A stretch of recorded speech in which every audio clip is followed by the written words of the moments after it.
Who are Lotte Reiniger and Chris Haughton? Lotte Reiniger was a German animation artist, film director, inventor, and pioneer. Her unique style, which emphasized gesture, movement, and metamorphosis in her characters, was ideally suited to silhouette art, and this was vastly different from other artists of the 1920s and 1930s who relied on facial expressions to express emotions or action. In 1926, Reiniger created the first avant-garde full-length animation movie. Yes, that's 10 years before Disney got started. Reiniger's characters are black paper cutouts, which she called shadow puppets. She filmed them with backlighting to create bold silhouettes, but she also cleverly created layered backgrounds underneath these characters with a special device she invented that she called her tricktisch, or trick table. This was the first multiplane camera, which has been widely used in making animation movies ever since. So not only did she create the first animation movie, but she also invented an apparatus to give her backgrounds depth and independent movement. Genius! Here she is demonstrating her cutout method with the main character of her 1935 animated movie Papageno, the birdcatcher from Mozart's opera The Magic Flute. In the film sample, we see Papageno playing his magic bells in the hope this will help his lost love, Papagena, to find him.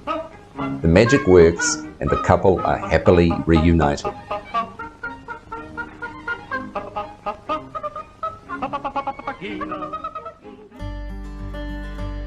And what about Chris Haughton?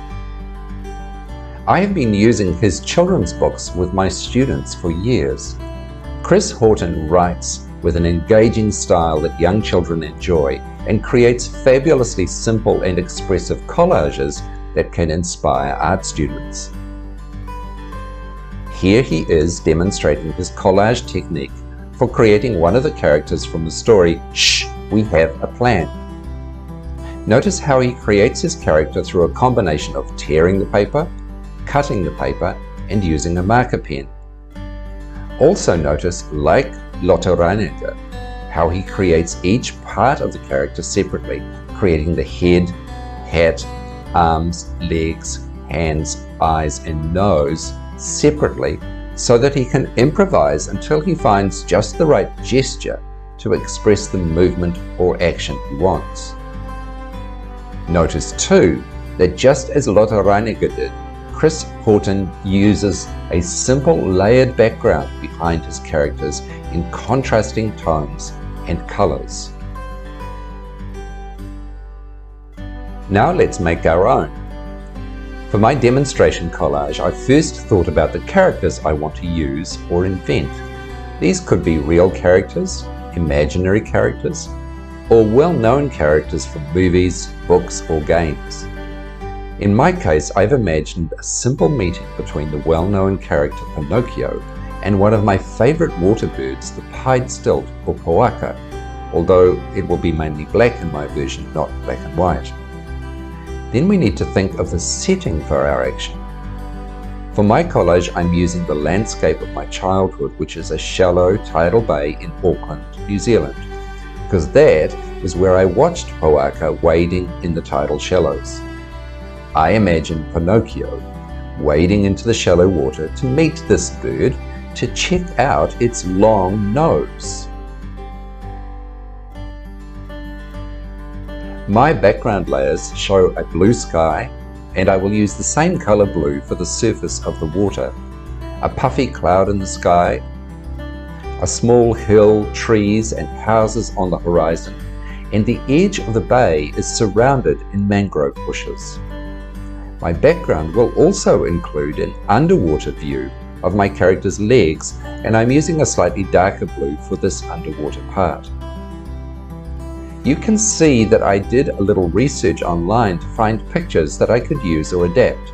Plus, I used my childhood memories of my neighborhood.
What characters will you create or use for your collage? What gestures and poses will you create to express movement or action? What setting will you create for the action?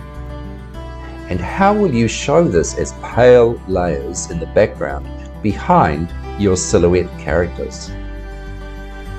Thanks for watching. If you enjoyed this video, be sure to click like and share it.